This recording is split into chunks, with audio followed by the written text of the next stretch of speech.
အားလုံးပဲမင်္ဂလာကျွန်တော်ဒီနေ့က street တွင်နဲ့ Derek အကြောင်းပြောပြပေးမှာဖြစ်ပါတယ်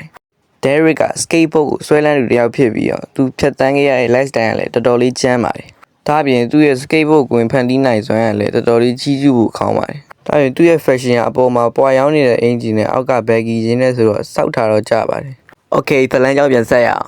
်ကျွန်တော်အကြိုက်ဆုံးသူ့ရဲ့ favorite တိုင်အလောက်တော့ဒီနေ့ကြီးကကျွန်တော်ရဲ့အိမ်မက်တွေနဲ့မကတ်ဘူးဆိုတဲ့တိုင်လို့ကျွန်တော်စောက်ရမ်းကြိုက်ပါတယ်သူတို့ကလူမွေးပြည်ကတော်တော်လေးများခဲ့ပါတယ်သူတို့လောက်ကင်မရှိစာပတ်မှလည်းမတော်လူဘယ်သူမှလည်းအထင်မကြီးဘူးသူကလည်းဘယ်သူမှကိုစောက်ယူကိုမဆိုင်တာလမ်းမပေါ်ကစကိတ်တာဆိုတော့လေအကြောင်းထဲမှာစကိတ်ခိုးစီးရင်ရဲလိုက်လည်းပြေးရသေးပါတယ်ဒါကသူတို့ရိုးတော့ရိုးနေပြီလို့ပြောတာပါတယ်ဒယ်ရီတို့တငယ်ချင်းတစုကသူများကိုတော့မစော်ကားရင်ကိုယ့်ကိုစော်ကားလာရင်တော့ပြန်ပြီးတော့တီးမဲ့ကောင်နေပ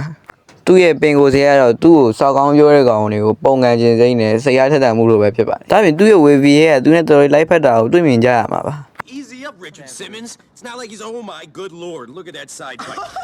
ဒါအပြင်သူ့မှာမိသားစုပရိပက္ခရှိပြီးတော့သူ့အဖေနဲ့သူ့ရဲ့ဆက်ဆံရေးကတော်တော်လေးကိုတင်းမာတဲ့မှာပါပါတယ်သူလည်းခမားလိုပဲပေါ့အိမ်မပိုင်ဘူးဗျာထိုကဲတော့သူ့အဖေနဲ့ဆက်ဆံရေးတင်းမာခြင်းမှာသူ့ကိုစောက်ပစ်တွေပဲလိုက်ပြောနေလို့ဖြစ်ပါတယ်ပြင်သူကလည်းစောက်ပစ်တွေပဲလုပ်တဲ့ကောင်မျိုးဖြစ်ပါတယ် Class to class. You know where to find me.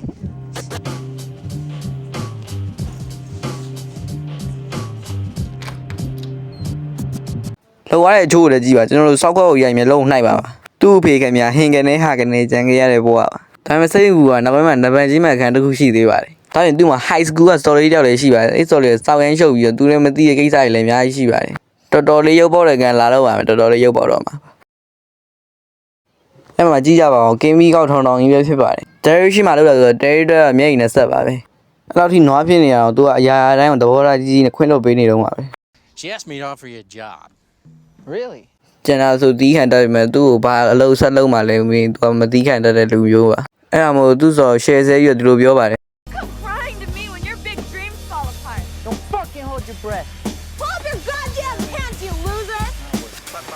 အဲ့ဒါနဲ့ Derek တရဘူနဲ့ skate ကွင်းသွားပြီး skate စီးရင်းနဲ့ပဲ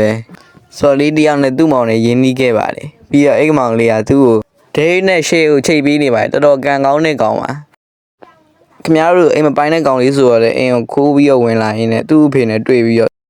Surprise, motherfucker. Surprise mother father တွေဖြစ်ကုန်ပါတယ်သူ့အဖေကလည်းဘာလို့နောက်ကြရလဲနောက်ဆိုဒုက္ခခဲ့တော့ရိုက်ခံရမယ်လို့ပြောလိုက်ပါတယ်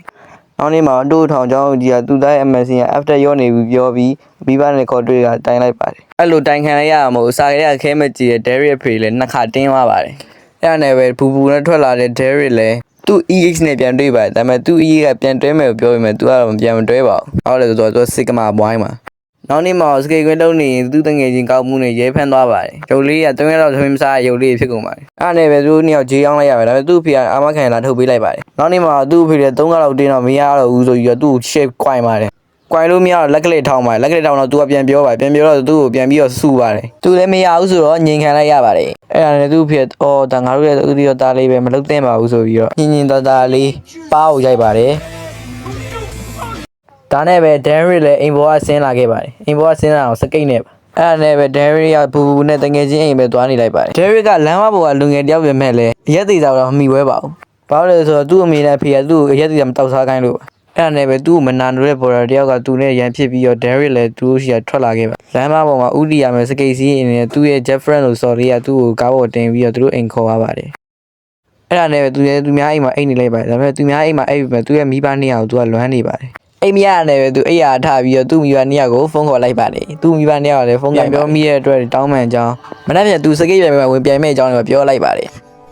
်သူ့မိဘနှစ်ယောက်ကလည်းရပါတယ်သူတို့လည်းလွန်ခဲ့တာရှိရင်တောင်းပန်ပါတယ်ဆိုပြီးတော့ပြန်လဲတောင်းပန်ပြီးကြည်ယူလိုက်ပါတော့တယ်ဒီကိစ္စမျိုးက street dream ထဲမှာရပါမယ်မြန်မာနိုင်ငံမှာတော့မရပါဘူးအမနဲ့မှာတော့ Derek တယောက်စကိတ်ပြန်ဝင်ပြိုင်နေပါတယ်ကြားဖြတ်ပြောချင်းရအောင်ဒီစကိတ်ပြန်ဝင်အပြင်မှာတကယ်လုတ်ခဲ့ပြီးတော့စကိုင်းရင်းနေစီလုံနေတဲ့ပွဲကိုပဲရိုက်ခဲ့တာလို့သိရပါတယ်Derek ကသူ့ရဲ့လမ်းမပေါ်ကစကေးများကိုဖော်ပြပြီးသူ့လိုပဲစကေးတာချာတီလေးတို့တယောက်ပြီးတယောက်ဖြုတ်ကနောက်ဆုံးဘောလူပွဲကိုရောက်လာပါတယ် Derek နေရာမှာတရုပ်ဆောင်ထားတဲ့ဖောကအပြင်မှာတကယ် professional skater တယောက်ဖြစ်ပြီးတော့အခုလို skate movie တွေရိုက်ရတွေ CGI လုံးဝမသုံးခဲ့လို့သိရပါတယ်နောက်ဆုံးမှာသူတစ်ခါမှမရခဲ့ဘူးတဲ့ rail မှာ 3 ဆွဲပြီးတော့ပြန်ချတဲ့ hat trick ကို skater အားလုံးရဲ့ one more try တောင်းဆိုမှုနဲ့လှပတက်ရွစွာရရှိခဲ့ပါတယ်သူလုပ်ခဲ့တဲ့အဲ့လို amazing trick ကို tennis skater တွေတယောက်မှမလုပ်နိုင်တော့ champion အဖြစ်နိုင်ခဲ့တယ်ပေါ့ဗျာ